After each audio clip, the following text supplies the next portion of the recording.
আমরা রমজানের ওই রোজার আগে আমরা এসেছি, সব রোজাদারদের ধোকা দেব টেকনিক শিখেছি।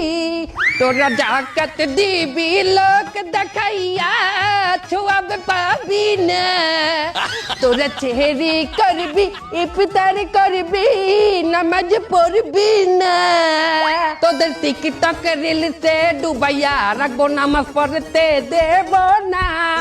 দেশের দলে দলে প্যাস লাগাবো, দেশে শান্তি থাকবে না।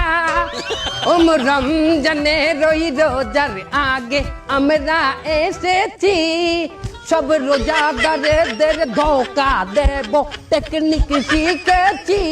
সব মাইয়া লোকদের বেপরদায় রাখবো, নজর হেফাজত হবে না। তোদের মোবাইল ফোনে হাঙ্গা রাইতে জাগাবো, দিনে নামাজ পাবি না। রমজানের ওই রোজার আগে আমরা এসেছি, সব রোজাদারদের আজ কি রাত মজা হোসনে কা আওয়াজ। গর্ব, এটা রমজান মাস, এর হিন্দি চলবে না। সব মিস্টেক হইছে। সো গাইস, আমরা আমাদের গান বাজনা অর্থাৎ ওরস জলসা শেষ করলাম। এখন মূল আলোচনায় আসি। আমাদের মূল আলোচনা হইলো আমরা শয়তানরা মানুষকে কি দেই? ওয়াসওয়াসা। বাহ, তুই কি মাদ্রাসায় ডিউটি করতি? জি সর্দার। ওয়াসওয়াসা দেই মানুষকে কোন সুরাতে? বদ সুরাতে। এটা অনেক ওল্ড হয়ে গেছে, এতে মানুষ এখন আর শয়তানি পথে আসে না, ধোঁকা খায় না। চলবে না। মানুষ আমাদের চেয়েও শয়তান হয়ে গেছে, কি ঠিক কিনা? সঠিক কথা ঠিক কিনা বলেন? মানুষ আমাদের চেয়েও শয়তান হয়ে গেছে, তাই নতুন কোন নিয়মে আমাদের ধোঁকা দিতে হবে। সেই নিয়মটা কি? কি?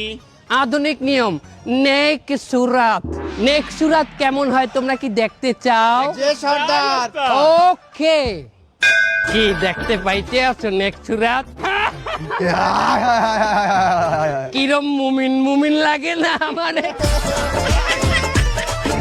শোনো, আমরা নেক্সট সুরাতে ধোকা দেবো। তার আগে আমাদের অনলাইনের ধোকার ইবলিশ কোথায়? অনলাইন ইবলিশ অনলাইনে কি পাইলে মানুষকে আমরা ধোকা দেবো?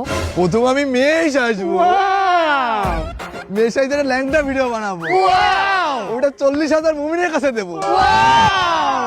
কিন্তু ওস্তাদ একটা ঝামেলা আছে। কি ঝামেলা? $10 লাগবে। কেন? বুস্ট করতে। বুস্ট মানে কি? ভাইরাল করার জন্য ওটা লাগে। Wow! এই $10 কেটা দেবে? আপনি দেবেন, আবার কেটে দেবে। হালা বালা, আমার দ্বারা অতটা আছে, আমার ইনকাম কম না, আমি আল্লাহ পারবো না। সবাই $2 করে চান্দা উঠাও, $2 করে দাও।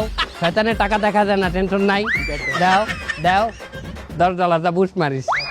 শোনো, সবচেয়ে বড় কাজ মানুষকে যে গাইড করে, আই মিন আলেমরা, আলেমদেরকে কিভাবে ধোকা দেবে? তুমি তো মাদ্রাসায় ডিউটি করতে, শয়তান তুমি বলো। ক্যাপ্টেন, ওইটা আপনি ছেড়ে কেউ পারবে না। আলেমদেরকে বলবো আপনারা যে ওয়াজে যাইয়ে নাশিদ গান, গজল গান, এই গজলগুলা বাংলায় না গাইয়া ওগুলার হিন্দি সুর করিয়া গাইবেন। ওস্তাদ, হিন্দি গান তো ভালো সুর, তাই না? খারাপটা কি দেখলাম? মনে কর যে হিন্দি একটা গান আছে না, আশিক বানায়া আপনে, এই গানটা তো অশ্লীল। এই গানটার সুর যদি আলেম নকল করতে যায়, তাহলে এই গানটা হমতে হইবে, ভিডিও দেওয়ার লাগে আজকাল যাইবে, আর ওই দেখতে যাই হমতে যাইয়ে তো কট রাত মজা কা আয়া চপ আন্না। চলো তাইলে লেটস স্টার্ট আওয়ার শয়তানি। সব রোজাদারদের রোজাগুলো ভাঙিয়ে দিল।